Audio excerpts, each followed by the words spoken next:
Hemos llegado al momento de las conclusiones, después de esta mañana de pensar la historia, en la que nos hemos acercado un poco a la cultura, a la historia, a la mitología de Mesopotamia, en donde hemos visto algunos elementos de los sumerios, de los asirios, de los acadios, de los babilonios. En este último bloque quiero que analicemos unas imágenes que nos permitan pensar un poco esa realidad de la antigua Mesopotamia. En particular quiero que empecemos con esta imagen que es como una muestra de la sumisión que hay ante un rey,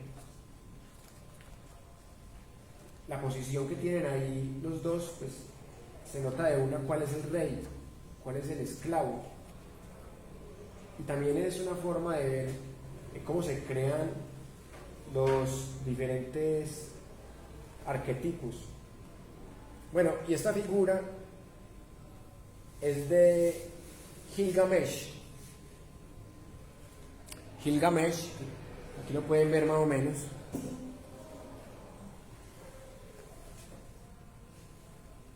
Es la epopeya, como ustedes saben, más antigua de la humanidad. Se dice que aproximadamente fue el rey de Uruk en el año 2650 antes de la era cristiana.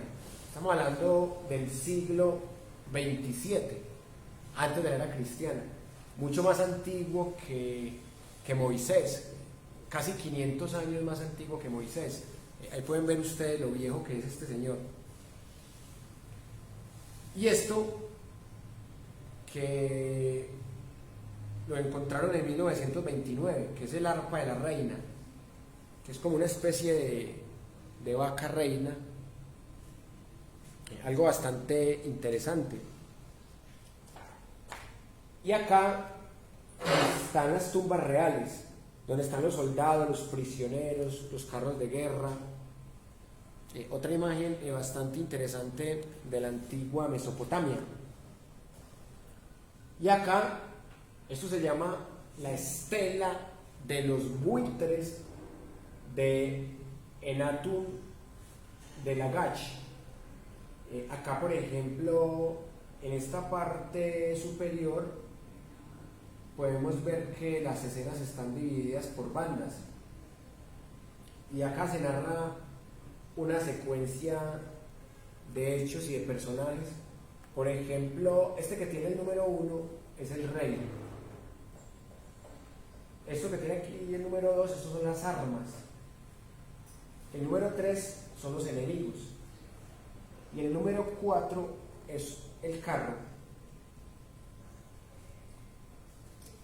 Algo bastante interesante para pensar esta época.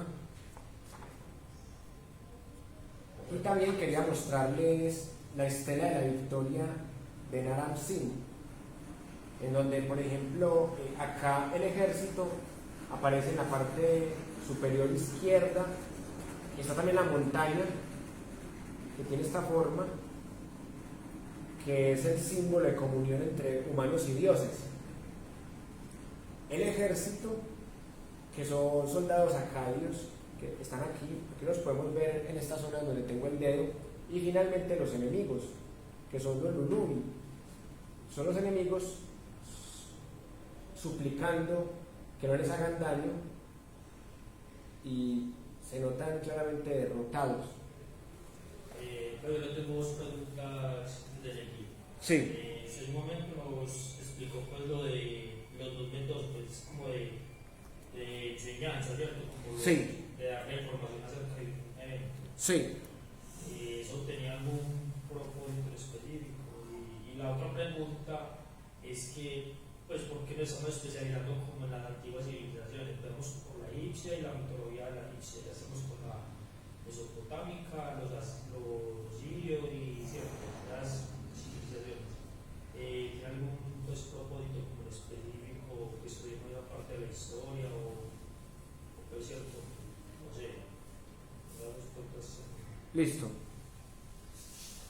La primera pregunta es correcto, porque yo quería que ustedes, en la parte de pensar, vieran dos formas muy distintas de pensar la historia.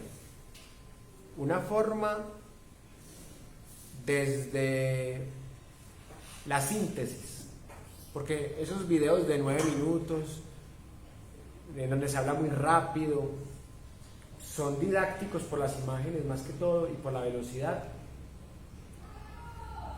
pero yo quería que ustedes vieran dos formas muy distintas de pensar la historia y que ambas son válidas y que dependen mucho de los intereses de cada persona. Y seguramente acá hay intereses distintos, entonces los que quieren un interés más práctico van a buscar la fuente corta, y los que quieren intereses más teóricos van a buscar la conferencia, la que dura 1 hora, hora y media, 2 horas, y en ambas se pueden encontrar datos interesantes y ambas pueden tener su didáctica, porque miren que la conferencia de la señora tiene unos esquemas que hacen que la información por lo menos quede ahí guardada. Pues uno con las diapositivas que tiene la señora, pues uno podría dar una clase de eso. Muy diferente sería si la señora hubiese dicho todo eso de memoria, pues no hubiese mostrado unos esquemas. Entonces ya para pasar a la segunda pregunta,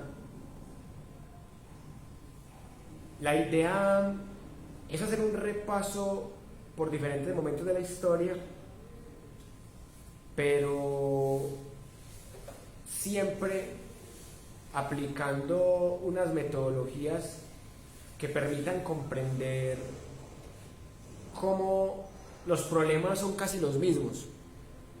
O sea, que así nos vayamos a Egipto o a Mesopotamia o a Grecia o a Roma, los elementos que tenemos para pensar la historia son los mismos. Tenemos una guerra, por ejemplo, ahorita hablamos de la batalla de Kadech. Tenemos unos personajes, unas metodologías para leer esos personajes. O sea que los ejercicios académicos y cognitivos que tenemos para interpretar lo que sucedió hace 2700 años son los mismos que necesitamos para entender por qué el uribismo lleva 20 años en Colombia. Son las mismas estructuras de poder, son las mismas estructuras porque hay alguien que tiene un relato y ese relato tiene una validez para un porcentaje de la población. El poema de Gilgamesh aparentemente no tiene nada que ver con los discursos modernos y posmodernos, pero básicamente es una epopeya, y en las epopeyas hay héroes, hay dioses, y a nosotros, por ejemplo, en Colombia nos han vendido la historia patria, que es la historia de héroes, y a Uribe lo comparan con el Sagrado Corazón de Jesús. Entonces, esas formas que tienen los gobernantes de convencer a su pueblo son casi las mismas en las diferentes épocas. Entonces, la idea de este curso es ver que la distancia cronológica pues, es solo una etiqueta, pero los problemas son muy similares, los mitos, las formas de gobernar y las formas de manipular son las mismas prácticamente, cambiando épocas, actores, tiempos, pero es casi lo mismo. Bueno, les vamos a mostrar las últimas imágenes y si tienen alguna pregunta más, de una. Bueno, les voy a mostrar aquí lo teratomórfico, que es algo también muy importante en la antigua Mesopotamia.